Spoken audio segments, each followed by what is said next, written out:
Good afternoon. In this presentation, I'll be discussing interest rate projection. Based on 1 year's expectations, we'll be able to determine where a 1 year's rate will be further down the road, maybe 2 years, 3 years, 4 years, 5 years. Our projection is based till 15 years down the road, 2029. Now, our data was pulled from October 27th to October 31st from Wall Street Journal. The major events for the week. October 29th, Fed announces to stop quantitative easing. October 31st, Japan announces a further stimulus into their economy. Stopping quantitative easing. Quantitative easing, it was originally implemented to provide the economy with more money, keeping the rates low. So we would have seen a right shift for money supply. And for a loanable funds theory, we would also see a right shift for a supply curve, keeping the rates low, is what the quantitative easing originally implemented. And now that they announced on Wednesday this would be held till further notice, we would assume a left shift, which will have a higher rates, which will have a rise in our rates, what we assume. And from our graph data, that is what we see. The blue line was Monday's graph for the treasuries, same expiration, same coupon. And the red line was the Wednesday's graph. We see a rise for the short term. We see a nice rise to 2020. And on 1 year's rate, we see as well a similar rise. But what we do not see in the yield curve is the 2023 to 2027, the lines come together. So this basically is allowing us to notice how our rates are rising, but as well staying flat.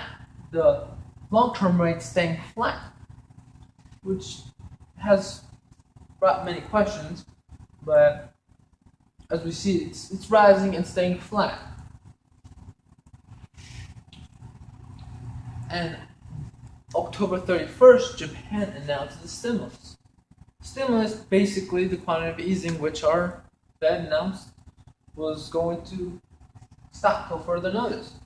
Basically, having a right shift in supply is what the investors expected, and they've received more than expected, lowering the rates.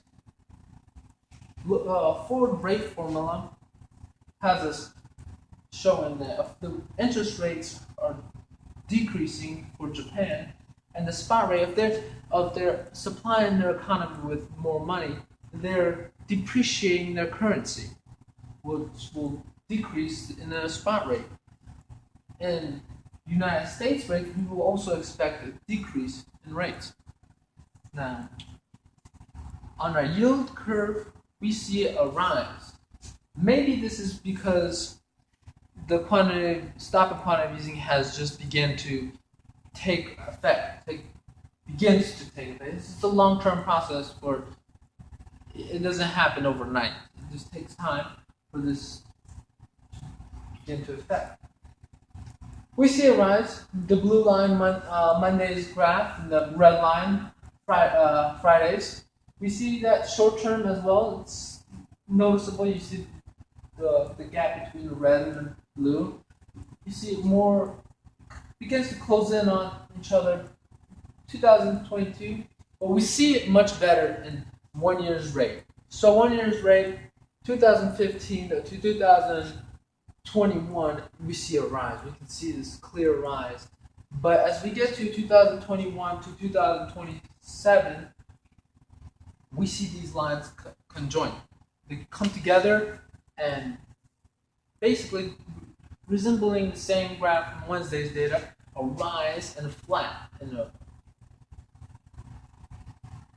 rise and a flat in our graph. Now the assumption is the inflation, because our oil prices have been decreasing for last week, the assumption is that inflation is also not going to be as much an effect for the long-term rates, which are mainly affected by inflation and fluctuation in interest rates. So the assumption is investors are placing their money further down the road, and also at the beginning keeping our middle relative flat to the rest of the economy. So thank you for watching, and hope you have a good rest of the week.